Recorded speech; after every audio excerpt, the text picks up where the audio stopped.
प्यारे भक्तों, आज आप सभी श्रवण करें कार्तिक स्नान के दौरान सुनी जाने वाली धर्मराज भगवान जी की 5 पावन कथा। धर्मराज भगवान की कथा। शाम का समय था। पंछी अपने अपने घोंसले की ओर लौट रहे थे, पर वह बढ़ा जा रहा था बिना किसी थकान और पछतावे के।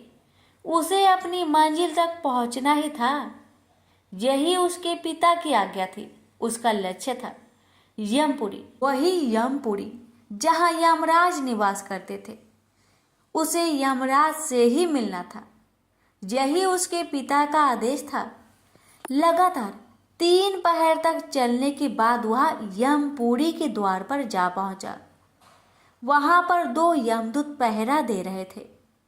उन्होंने जब उस बालक को देखा तो आश्चर्यचकित रह गए। कौन है यह बालक जो मौत के मुख में चला आया? दोनों सोचने लगे। उसमें से एक यमदूत ने गरजती आवाज से उससे पूछा, हे बालक, तू कौन है और यहाँ क्या करने आया है? मेरा नाम नचिकेता है और मैं अपनी पिता की आज्ञा से यमराज जी के पास आया हूँ। उस बालक ने धीरता के साथ उत्तर दिया। लेकिन क्यों मिलना चाहते हो तुम यमराज से? दूसरे यमदूत ने प्रश्न किया। क्योंकि मेरे पिताश्री ने उन्हें मेरा दान कर दिया है। नचिकेता की बात सुनकर दोनों यमदूत हैरान रह गए। ये कैसा अजीब बालक है? इसे मृत्यु का भय नहीं, यमराज से मिलने चला आया। उन्होंने उसे डराना चाहा, पर नचिकेता अपने निर्णय के आगे सुई की नोक भर भी न डिगा। वह बराबर यमराज से मिलने की इच्छा प्रकट करता रहा। इस पर एक यमदूत बोला, वे इस समय यमपुरी नहीं है, 3 दिन बाद लौटेंगे, तभी तुम आना। कोई बात नहीं, मैं 3 दिन तक प्रतीक्षा कर लूंगा, नचिकेता ने उत्तर दिया और वही द्वार के पास बैठ गया। सहसा उसकी आंखों के आगे बीती हुई एक एक घटना चित्र की भांति घूमने लगी। नचिकेता के पिता ऋषि बाजश्रवा ने एक बड़े यज्ञ का आयोजन किया था। विद्वानों, ऋषि मुनियों और ब्राह्मणों को उसने यज्ञ में आमंत्रित किया। ब्राह्मणों को आशा थी कि यज्ञ की समाप्ति पर बाजश्रवा की ओर से उन्हें अच्छी दक्षिणा मिलेगी। लेकिन जब यज्ञ समाप्त हुआ और बाजश्रवा ने दक्षिणा देनी शुरू की तो सभी आश्चर्यचकित रह गए। दक्षिणा में वह उन गायों को दे रहा था जो कि बूढ़ी हो चुकी थी और दूध भी न देती थी। यज्ञ के प्रारंभ होने से पूर्व बाजश्रवा ने घोषणा की थी वह यज्ञ में अपनी समस्त संपत्ति दान कर देंगे। इसी कारण यज्ञ में कुछ ज्यादा ही लोग उपस्थित हुए थे। पर जब उन्होंने दान का स्तर देखा तो मन ही मन नाराज होकर रह गए। क्रोध तो उन्हें बहुत आया, पर उनमें से कोई कुछ न कह सका। बाजश्रवा के पुत्र नचिकेता से यह न देखा गया। संपत्ति के प्रति अपने पिता का यह मोह उसे बर्दाश्त न हुआ। वह अपने पिता के पास जाकर बोला, पिताजी, ये आप क्या कर रहे हैं? देखते नहीं हो मैं ब्राह्मण को दान दे रहा हूँ। बाजश्रवा ने कहा, लेकिन ये गाय तो बूढ़ी है, जबकि आपको अच्छी गायों का दान देनी चाहिए। नचिकेता ने विनम्रता पूर्वक कहा, क्या तुम मुझसे ज्यादा जानते हो कि कौन सी चीज दान में देनी चाहिए, कौन सी नहीं? बाजश्रवा ने झल्लाकर प्रश्न किया। हाँ पिताजी, नचिकेता ने कहा, दान में वह वस्तु दी जानी चाहिए जो व्यक्ति को सबसे ज्यादा प्रिय हो, और सबसे प्रिय तो आपको मैं हूँ। आप मुझे किसको दान में देंगे? नचिकेता की इस बात का बाजश्रवा ने कोई उत्तर न दिया, पर नचिकेता ने हठ पकड़ ली। बार बार यही प्रश्न करता रहा कि पिताजी, आप मुझे किसको दान में देंगे? काफी देर तक बाजश्रवा देखता रहा, पर जब नचिकेता न माना तो वह झल्लाकर बोला, जा जा, मैंने तुझे यमराज को दान दिया। लेकिन अगले ही पल बाजश्रवा ठिठका। ये उसने क्या कह दिया?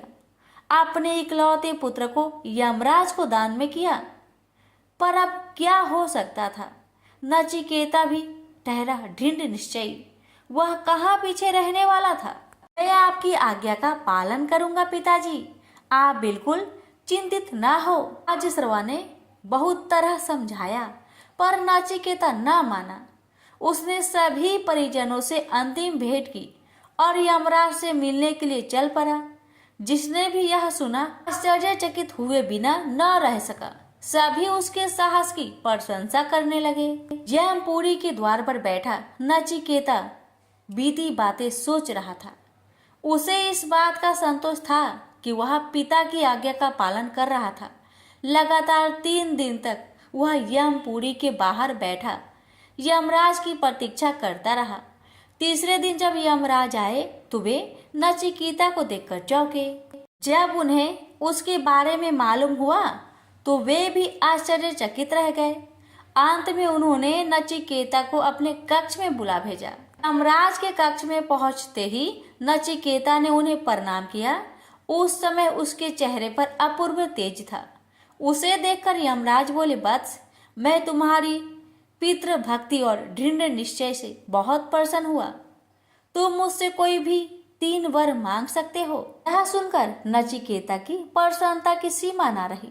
वह बोला, पहला वरदान तो आप यह दे कि मेरे पिता की क्रोध शांत हो जाए और वे मुझे पहले की तरह प्यार करे, ऐसा ही होगा। यमराज बोले, दूसरा वरदान मांगो। किंतु इस बार नचिकेता सोच में पड़ गया। अब वह क्या मांगे, उसे तो किसी चीज की इच्छा ही नहीं। अचानक उसे ध्यान आया कि मेरे पिता ने यज्ञ स्वर्ग की प्राप्ति के लिए किया था, क्यों न मैं ही उसे मांगू।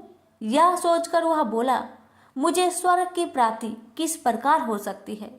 यमराज चक्कर में पड़ गए पर वचन दे चुके थे, इसलिए उन्होंने वह भी बता दिया। तीसरा वह अंतिम वरदान मांगने के लिए कहा। नचिकेता कुछ समय तक सोच में डूबा रहा, फिर बोला, आत्मा का रहस्य क्या है, कृपया समझाए। नचिकेता के मुख से इस प्रश्न की आशा यमराज को बिल्कुल न थी। उन्होंने उसे और कोई वरदान मांगने को कहा और बोले, यह विषय इतना गूढ़ है कि हर कोई इसे नहीं समझ सकता। पर नचिकेता अपनी बात पर अड़ा रहा और निर्णायक स्वर में बोला, अगर आपको कुछ देना ही है तो मेरे इस प्रश्न का उत्तर दे, अन्यथा रहने दे, क्योंकि मुझे अन्य कोई भी वस्तु नहीं चाहिए। वे उसे आशीर्वाद देते हुए बोले, वत्स, ये ऐसा रहस्य है तो मैं भी नहीं जानता, पर यदि तुम ज्ञान प्राप्त करो और विद्या अध्ययन करो तो सिर्फ इसी प्रश्न का ही नहीं बल्कि संसार के सभी प्रश्नों का उत्तर प्राप्त कर सकते हो, क्योंकि विद्या वह खजाना है जिसकी बराबरी संसार की कोई दूसरी वस्तु नहीं कर सकती। उसके बाद यमराज ने नचिकेता को आशीर्वाद देकर उसे उसके पिता के पास वापस भेज दिया। वहां से लौटने के बाद नचिकेता अध्ययन में लग गया, क्योंकि जीवन की सही राह उसे प्राप्त हो चुकी थी। उसी राह पर चलकर वह एक बहुत बड़ा विद्वान बना और सारे संसार में उसका नाम अमर हो गया। प्रेम से बोलिए धर्मराज भगवान की जय। धर्मराज और पोपाबाई की कथा। किसी गांव में एक भाई बहन रहते थे। भाई की शादी हो गई थी, लेकिन उसकी बहन की शादी नहीं हुई थी। बहन का नाम पोपाबाई था। पोपाबाई हमेशा व्रत और नियम करती थी। एक दिन उसके भाई भाभी ने उससे शादी के लिए कहा, तब उसने शादी के लिए मना कर दिया। उसने अपनी भाई भाभी से कहा, मेरे रहने के लिए गांव के बाहर एक झोपड़ी बनवा दो, मैं उसी में रहकर अपना जीवन व्यतीत कर लूंगी। गांव के सभी लोगों से कहा, हे गांव वालों, आप लोग अपने अपने गाय बछड़ों को मेरे झोपड़े के पास घास चरने के लिए छोड़ दिया करो। मैं सभी की गाय बछड़ों की देखभाल किया करूंगी। जो भी कुछ बच्चा खुच्चा खाना हो वह भेज देना, मैं वही खाकर रह लूंगी। इसी तरह बहुत दिन बीत गए। एक दिन उस देश का राजा शिकार खेलने जंगल को जा रहा था कि उसकी नजर गांव के बाहर बने पोपाबाई की झोपड़ी पर पड़ी। राजा झोपड़े के पास जाकर आवाज लगाने लगा, यहाँ कौन रहता है? जब कोई भी उत्तर नहीं मिला तो झोपड़े के दरवाजे को खटखटाने लगा। खटखटाने की आवाज सुनकर पोपा बाई ने अंदर से ही पूछा, बाहर कौन है? बार बार दरवाजा क्यों खटखटा रहे हो? क्या काम है? तब राजा ने उत्तर दिया, मैं इस देश का राजा हूँ, मैं तुम्हारे साथ विवाह करना चाहता हूँ। पोपा बाई ने कहा, अपने महल को लौट जाओ, मैं पराये पुरुष का मुख नहीं देखती। लेकिन राजा ने उसकी बात पर ध्यान नहीं दिया और बलपूर्वक पोपा बाई को उठाकर अपने घोड़े पर बैठाकर महल की ओर चल पड़ा। पोपा बाई ने राजा को श्राप दिया, हे राजा, तेरा राजपाट सब नष्ट हो जाएगा। महल में पहुंचकर राजा ने अपनी रानियों से सारी बात बताई। पूरी बात सुनकर रानियों ने राजा से अनुरोध किया कि पोपा बाई को सही सलामत उसकी झोपड़ी में छोड़ आए। रानियों की कहे अनुसार राजा पोपा बाई को उसकी झोपड़ी पर छोड़ने को चल पड़ा। रास्ते में पाप की नदी आई जिसमें राजा डूब गया। पोपा बाई मृत्यु के बाद धर्मराज के दरबार में पहुंची। वहां धर्मराज ने उसे स्वर्ग का राज दिया।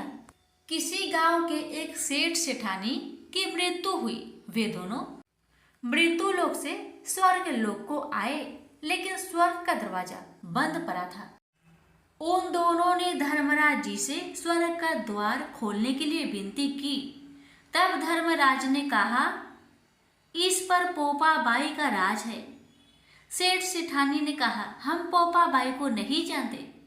तब धर्मराज ने कहा कि मैं तुम दोनों को 7 दिन के लिए मृत्यु लोक में भेजता हूँ। वहां जाकर 8 खोपरा से राई भरकर 5 कपड़ा ऊपर रखकर कहानी सुनना और अध्यापन करना और इस प्रकार कहना, राज है पोपा बाई का, लेखा लेगी राई राई का, बोलो पोपा बाई की जय। धर्मराज जी की कथा। एक नगर में एक साहूकार अपनी पत्नी के साथ रहता था, लेकिन वह निसंतान थी। वह दोनों भगवान शंकर की पूजा किया करते थे। एक दिन पार्वती जी कहने लगी कि यह आपकी इतनी पूजा करते हैं, फिर आप इनकी इच्छा पूरी क्यों नहीं करते हैं? शंकर जी कहते हैं कि इन्हें संतान सुख नहीं है, इसलिए ये इतनी पूजा करते हैं। पार्वती जी बोली कि आप इन्हें पुत्र क्यों नहीं दे रहे? शंकर जी ने कहा कि इनके भाग्य में पुत्र का सुख नहीं है, लेकिन पार्वती जी नहीं मानी और वह जीत करने लगी। शंकर भगवान बोले कि ठीक है, इन्हें पुत्र की प्राप्ति हो जाएगी, लेकिन वह केवल 12 वर्ष तक ही जीवित रहेगा। साहूकार शंकर पार्वती जी की बात सुन रहा था। कुछ समय बाद साहूकार ने पुत्र को जन्म दिया, लेकिन साहूकार को कोई खुशी नहीं हुई। पूरे परिवार में इसका जश्न मनाया गया। उसका बेटा बड़ा हुआ तो साहूकार ने कहने लगी, मैं अपने बेटे का विवाह रचाऊंगी। साहूकार ने उसे बहुत मना किया, लेकिन वह नहीं मानी। तो साहूकार ने उसे कहा कि हमारे बेटे की आयु केवल 12 वर्ष तक की ही है। साहूकार ने कहने लगी कि कोई बात नहीं, मैं इसका विवाह करके अपने मन की तो कर लूं। साहूकार ने बेटे का विवाह कर दिया। घर में बहू आ गई और उन्होंने बहू को सारी बात बता दी कि उसके बेटे की आयु केवल 12 वर्ष की है। बहू ने कहा, कोई बात नहीं, मेरे भाग्य में जो लिखा था वह हुआ। अब हम तीनों मिलकर पूजा किया करेंगे। और उन्होंने हर रोज पूजा आरंभ कर दी। एक दिन ऐसा भी आ गया जब लड़की की आयु पूरी हो गई। यमराज साहूकार के बेटे को लेने आ गए तो साहूकार कहने लगा कि मेरा पुत्र अपनी पत्नी के साथ है। यमराज उसकी पत्नी के पास गए तो वह बोली, अभी तो मेरे पति ने जीवन का कोई सुख नहीं देखा और आप उसे लेने आ गए। यमराज बोले, इसकी इतनी ही आयु थी जो यह भोग चुका। पत्नी ने कहा कि हे भगवान, कोई ऐसा उपाय नहीं है जिससे मेरे पति की आयु बढ़ जाए? यमराज बोले कि यह क्या होता है? लेकिन भगवान बोले कि यमराज का काला कंबल, लोहे का तसला 5.25 रुपये उठाकर रख दे। 1 वर्ष पूरा होने पर यह किसी को देना, तुम्हारे पति की आयु लंबी हो जाएगी। जैसा भगवान ने बताया, बहू ने ऐसा ही किया और उसकी पति की आयु लंबी हो गई। प्रेम से बोलिए यमराज भगवान की जय। धर्मराज जी की कथा। एक नगर में एक साहूकार अपनी पत्नी के साथ रहता था, लेकिन वह निसंतान थी। वह दोनों भगवान शंकर की पूजा किया करते थे। एक दिन पार्वती जी कहने लगी कि यह आपकी इतनी पूजा करते हैं, फिर आप इनकी इच्छा पूरी क्यों नहीं करते हैं? शंकर जी कहते हैं कि इन्हें संतान सुख नहीं है, इसलिए ये इतनी पूजा करते हैं। पार्वती जी बोली कि आप इन्हें पुत्र क्यों नहीं दे रहे? शंकर जी ने कहा कि इनके भाग्य में पुत्र का सुख नहीं है, लेकिन पार्वती जी नहीं मानी और वह जीत करने लगी। शंकर भगवान बोले कि ठीक है, इन्हें पुत्र की प्राप्ति हो जाएगी, लेकिन वह केवल 12 वर्ष तक ही जीवित रहेगा। साहूकार शंकर पार्वती जी की बात सुन रहा था। कुछ समय बाद साहूकार ने पुत्र को जन्म दिया, लेकिन साहूकार को कोई खुशी नहीं हुई। पूरे परिवार में इसका जश्न मनाया गया।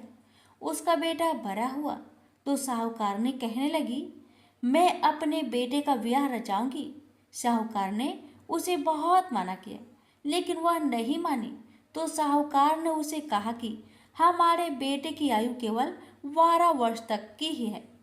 साहूकार ने कहने लगी कि कोई बात नहीं, मैं इसका ब्याह करके अपने मन की तो कर लूं। साहूकार ने बेटे का विवाह कर दिया। घर में बहू आ गई और उन्होंने बहू को सारी बात बता दी कि उसके बेटे की आयु केवल 12 वर्ष की है। बहू ने कहा, कोई बात नहीं, मेरे भाग्य में जो लिखा था वह हुआ। अब हम तीनों मिलकर पूजा किया करेंगे। और उन्होंने हर रोज पूजा आरंभ कर दी। एक दिन ऐसा भी आ गया जब लड़के की आयु पूरी हो गई। यमराज साहूकार के बेटे को लेने आ गए तो साहूकार कहने लगा कि मेरा पुत्र अपनी पत्नी के साथ है। यमराज उसकी पत्नी के पास गए तो वह बोली, अभी तो मेरे पति ने जीवन का कोई सुख नहीं देखा और आप उसे लेने आ गए। यमराज बोले, इसकी इतनी ही आयु थी जो यह भोग चुका। पत्नी ने कहा कि हे भगवान, कोई ऐसा उपाय नहीं है जिससे मेरे पति की आयु बढ़ जाए? यमराज बोले कि यह क्या होता है? लेकिन भगवान बोले कि यमराज का काला कंबल, लोहे का तसला 5.25 रुपये उठाकर रख दे। 1 वर्ष पूरा होने पर यह किसी को देना, तुम्हारे पति की आयु लंबी हो जाएगी। जैसा भगवान ने बताया, बहू ने ऐसा ही किया और उसकी पति की आयु लंबी हो गई। प्रेम से बोलिए यमराज भगवान की जय। ब्रह्मा जी ने कहा कि पूर्व समय में कौंपिल्य नगर में यज्ञदत्त नाम का पुरोहित रहता था, जो वेदांत का ज्ञाता और महान विद्वान था। वह अपनी विद्वानता के लिए प्रसिद्ध था। उसकी महानता का यश चारों ओर फैला था। गुणनिधि नाम का उसका एक पुत्र था। गुणनिधि का चरित्र अपने पिता के बिल्कुल विपरीत निकला। बचपन से ही गुणनिधि बुरी संगत में पड़ गया। जुआ, चोरी और नशे के दुर्गंध उसमें पड़ गई। वह जुआ खेलने के लिए घर का सामान चुरा चुरा कर ले जाने लगा। गुणनिधि की माता ने यह सब उसके पिता से छिपाया। जब भी यज्ञदत्त अपने पुत्र के विषय में कोई बात पूछता अथवा कहता तो वह कह देते कि गुणनिधि देव पूजन, विद्या अध्ययन और सत्कर्मों में लगा है। गुणनिधि की वयस्क होने पर उसका विवाह हुआ, पर माता के बार बार समझाने पर भी उसने अपने दुष्कर्म नहीं छोड़े। वह और अधिक जुआ व मदिरापान करने लगा। माता ने कहा, पुत्र, यदि राजा को तुम्हारे दुष्कर्म का पता चल गया तो वे तुम्हारे पिता को आजीविका से निकाल देंगे, जिसके कारण तुम्हारे पिता को अत्यधिक दुख व कष्ट होगा। लेकिन पुत्र ने माता का कहना भी नहीं माना। जब भी यज्ञदत्त ने पुत्र के विषय में जानकारी लेनी चाहिए, माता बहाने बनाकर बात टाल देती। प्रतिदिन वह घर के आभूषण बेचकर जुआ खेलता रहता। माँ सिर पीट लेती, काश मैंने उनसे कुछ न छिपाया होता। एक दिन यज्ञदत्त ने अपने एक मूल्यवान अंगूठी एक जुआरी के हाथ में देखी। पूछने पर जुआरी ने गुणनिधि का सारा भेद खोल दिया। इससे पिता को अत्यधिक शोभ व खेद हुआ। पिता ने घर आकर पत्नी से उसी अंगूठी की मांग की। पत्नी तरह तरह के बहाने बनाने लगी। यज्ञदत्त ने पत्नी को डांटा और बुरा भला कहा कि यज्ञदत्त ने कहा कि इससे तो मैं पुत्रहीन होता तो भला था। अपने पिता के विवशता भरे आंसू देखकर गुणनिधि को बड़ी लज्जा आई और वह चिंता से भर गया। इसी गलानी में वह घर छोड़कर कहीं चला गया। भूखा प्यासा अपने किए पर पश्चाताप करने लगा। घूमते घूमते वह एक नगर पहुंचा। शिवरात्रि का दिन था। शिव भक्त शिवालय की ओर जा रहे थे। गुणनिधि भी उनका पीछा करते करते शिवालय पहुंचा। शिव भक्त पत्र पुष्प और मीठे भोजन से भगवान शंकर की पूजा अर्चना करने लगे। गुणनिधि छिपा छिपा सब देख रहा था। वह भूख व प्यास से व्याकुल था, अतः सुगंधित भोजन ने उसे आकर्षित किया। जब शिव भक्त नित्य गायन आदि समाप्त करके सो गए तो गुणनिधि ने अपने दुपट्टे की रस्सी बनाई और दीपक में जलाकर शिव जी के लिए निर्मित वस्तुओं को लेकर भागने की चेष्टा की। अभी उसका पैर एक शिव भक्त से जा टकराया। वह चिल्ला उठा, चोर चोर पकड़ो पकड़ो। इसी पकड़ ढकर में गुणनिधि की मृत्यु हो गई। यमराज के यमदूत उसे पकड़ने आए तो शिवगणों ने उन्हें गुणनिधि को ले जाने से रोका और उसे शिवलोक ले जाने लगे। यमदूतों व गणों में काफी विवाद हुआ। गुणनिधि के पाप कर्मों से यमदूतों ने शिवगणों को अवगत कराया, परंतु शिवगणों ने कहा कि इसने श्रद्धा पूर्वक शिव पूजन देखा है, कीर्तन भजन सुना है, अपने दुपट्टे से दीपदान किया है, अतः इसके पाप कर्म समाप्त हो गए। यमदूतों ने अपनी पराजय स्वीकार कर ली। यमदूत धर्मराज के पास गए और समूचा वृत्तांत उन्हें कह सुनाया। धर्मराज भी कहने लगे कि मैं अपनी सब आज्ञाओं का उल्लंघन सहन कर सकता हूँ, पर विभूतिधारी, रुद्राक्षधारी, त्रिपुंडधारी शिव में आसक्त रखने वाले व्यक्ति को कभी भूल कर भी यहाँ न लाना। जो शिव जी में आस्था रखता है उसे सदा शिवलोक में भेजने की मेरी अस्थायी आज्ञा है। शिवलोक में पहुंचकर काफी समय तक गुणनिधि सुख भोगता रहा। उसके बाद कलिंग नरेश आदि रम के घर दम नामक पुत्र के रूप में उत्पन्न हुआ। वह बालपन से ही शिव जी की आराधना करने लगा। वह इतना पक्का शिव भक्त हुआ कि पिता की मृत्यु के बाद दम यानी गुणनिधि ने देवालय में दीपदान का राजकीय आदेश दे दिया।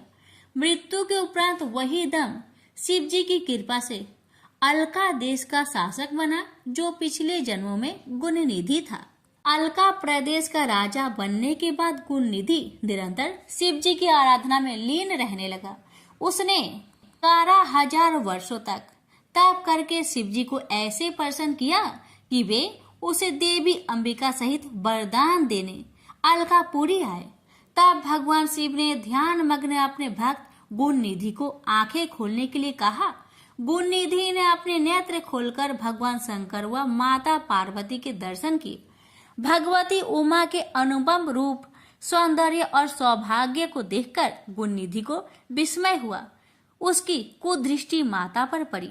भगवती ने उसे बाएं नेत्र से अपने को घूरते हुए पाया तो शिव जी की ओर जिज्ञासा पूर्वक देखा, पर शिव जी से उन्हें पता लगा कि वह उनका पुत्र है और उनके सौभाग्य की प्रशंसा कर रहा है। फिर गुणनिधि ने उनके चरण स्पर्श किए। शिव जी ने प्रसन्न होकर गुणनिधि को यक्ष कुबेर बनने का वरदान दिया। साथ ही यह आज्ञा दी कि अलकापुरी को अपना स्थायी निवास स्थान बना ले। गुणनिधि श्रद्धा पूर्वक चरण स्पर्श करता हुआ माता के चरणों में गिर पड़ा। भगवती ने उसे वरदान दिया, अटूट शिव भक्त बने रहो। मेरे रूप के प्रति देश के कारण तुम्हारा फूटा हुआ नेत्र पीत वर्ण का हो जाएगा तथा तुम्हारा नाम कुबेर होगा। तभी से वह अलकापुरी के समीप एक नगर में रहने लगा।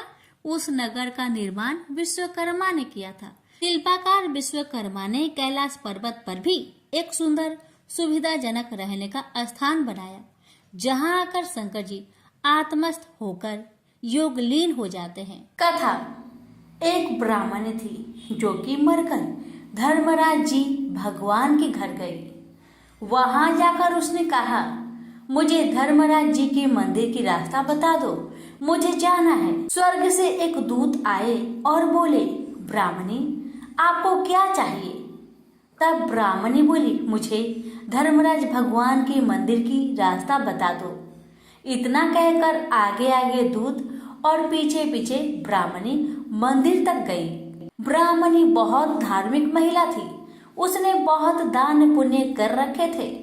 उसे विश्वास था कि उसके लिए धर्मराज जी की मंदिर का रास्ता अवश्य खुल जाएगा। ब्राह्मणी ने वहां जाकर देखा, वहां बड़ा सा मंदिर था।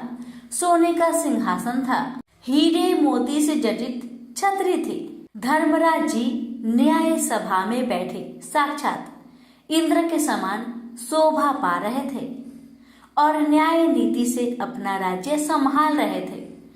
यमराज जी सबको कर्म अनुसार दंड दे रहे थे। ब्राह्मणी ने जाकर उन्हें प्रणाम किया और बोली, भगवान मुझे बैकुंठ जाना है। धर्मराज जी ने चित्रगुप्त से कहा कि इस ब्राह्मणी का लेखा जोखा मुझे सुनाओ। तब चित्रगुप्त ने लेखा जोखा सुनाया। सुनकर धर्मराज जी ने कहा, तुमने सब धर्म किए हैं पर धर्मराज जी की कहानी नहीं सुनी।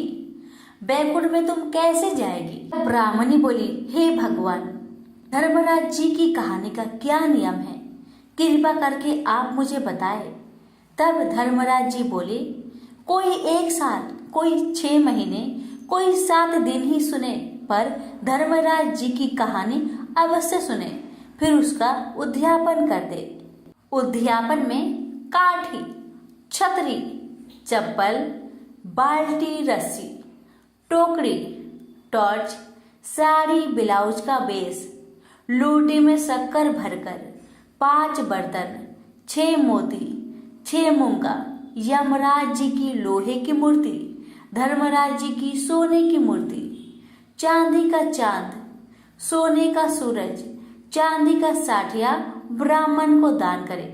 प्रतिदिन चावल का साठिया बनाकर कहानी सुने। यह बात सुनकर ब्राह्मणी बोली, भगवान मुझे 7 दिन वापस पृथ्वी लोक में जाने की आज्ञा दे। मैं कहानी सुनकर वापस आ जाऊंगी। धर्मराज जी ने उसका लेखा जोखा देकर 7 दिन के लिए पृथ्वी पर भेज दिया। ब्राह्मणी जीवित हो गई। ब्राह्मणी ने अपने परिवार वालों से कहा कि मैं 7 दिन के लिए धर्मराज जी की कहानी सुनने के लिए धरती पर वापस आई हूँ। इस कथा को सुनने से बड़ा पुण्य मिलता है।